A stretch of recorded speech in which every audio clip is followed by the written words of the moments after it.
So I know you've thought of quitting smoking more than once, and maybe something pulled you back in. So I want to tell you something important. It's not your fault that you haven't been able to quit. The system is rigged. The addiction to cigarettes is so powerful, but you're stronger than that. Today I'm going to show you how to actually quit smoking. Not white knuckle your way through it, but do it with tools that actually work. Now, some of these methods are free, some of them are a bit weird, and some are backed by science. My name's now Sarah Jeffries. I'm an emergency room nurse, and I've seen what smoking does to people. But I've also seen what happens when somebody finally quits. So let's talk about how you can be one of those people. Before I start, let's just stop pretending that quitting smoking is all about willpower, because it's not. It's chemical warfare. Cigarettes contain over 7,000 chemicals, I've said that before. But just to remind you, every time you light up, you have rat poison in there, you have ammonia, you have methanol, that's rubbing alcohol. These chemicals damage your lungs, they damage your blood vessels, your hormones, your skin, your fertility, your sleep, the list goes on. There's no goodness about them. And you already know that, that's the worst part. And yet, you're still doing it. Why?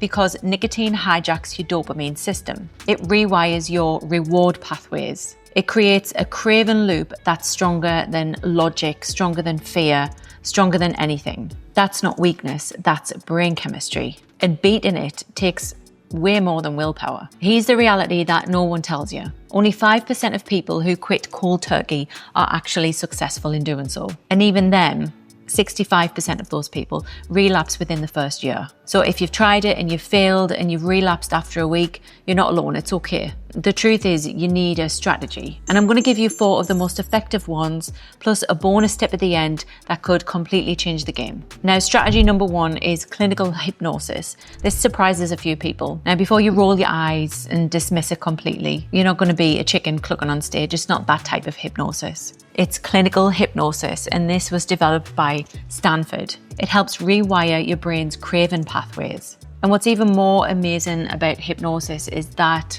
they claim that after one 10-minute session, 23% of people quit smoking permanently. That's nearly 5% better than cold turkey. Now, there's a free app called Reverie. I'll link it below. You can use it right now, wherever you are, without anybody knowing that you've got it on your phone. It's private, it's proven, and it might just be the thing that works for you. Now, a tip for this, if you use it right before your craving time, it's supposed to be most effective. So this is usually in the morning for most smokers. Now, strategy number 2, a lot of people try patches and gum.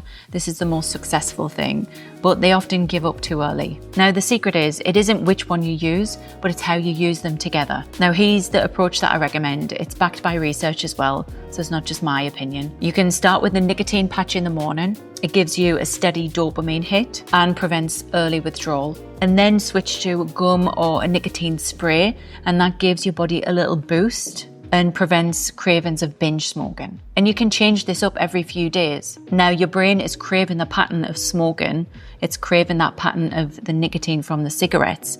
So if you interrupt that pattern with changing up your nicotine supply, it's really going to help. And it works because your brain is expecting the nicotine hit. And at the same time, in the same way, if you break that pattern, then you break the loop. It's actually the same psychology that casinos use to keep you hooked, and you're going to use it to get yourself unhooked. Now, strategy 3 is about replacing the ritual. You often light up after stress, after coffee, while you're driving with friends, whatever is your usual pattern when you have a cigarette. To quit successfully, you're going to have to break this pattern. Now, some powerful swaps, such as if you crave a cigarette after food, sip on some lemon water or suck a gum or a mint. If you crave it in the car, keep a fidget ring handy, or even a toothpick nearby, just to replace the cigarette with your toothpick. Just chew on that instead. Now, if your ritual is you go outside because you're stressed, you have a cigarette, step outside anyway, but do some calming breathing instead of the inhaling from your cigarettes. Instead, do calming breathing. Try box breathing, where you picture a box in your mind and you inhale for 4, exhale for 4, inhale for 4.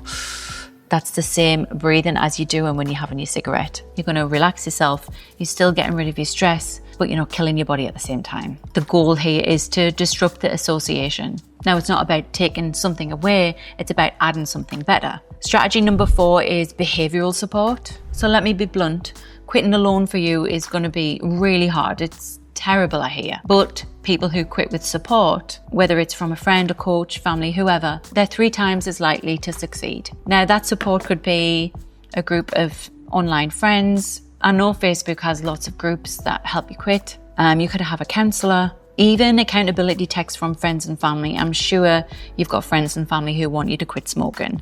So let them know that you need their support. So they're going to be there for you through texts, phone calls, whatever. Now, I'm not saying go out there and post it on social media. Just tell one friend and say, look, I'm thinking about quitting. Can you support me? And if they say no, well, you don't need that mate anymore, do you? If you quit and then you have a cigarette the next day, you didn't fail. You just learned something new. You learned a trigger. You learned how you're feeling emotionally about it. You learned whether it was your routine or your social pressure. Next time, you'll be ready for that. It's not a straight line. It's really messy, but you'll keep trying and you'll eventually get there. Now, the truth is, quitting smoking is going to be one of the hardest things you've ever done, but it's also going to be one of the most life-changing. Your body's going to thank you later. Your future self is going to thank you. Your kids, your family, your lungs, your skin, they're all thankful. So here's your next step. Download the app or go to the shop and buy nicotine replacement therapy. Tell someone and come back here and let me know how it goes. I'm rooting for you. I've seen people do it. I know you can do it too. If you want to see my interview with my mom, who was a 20+ year smoker and she quit for good using this method, click here and watch this one next.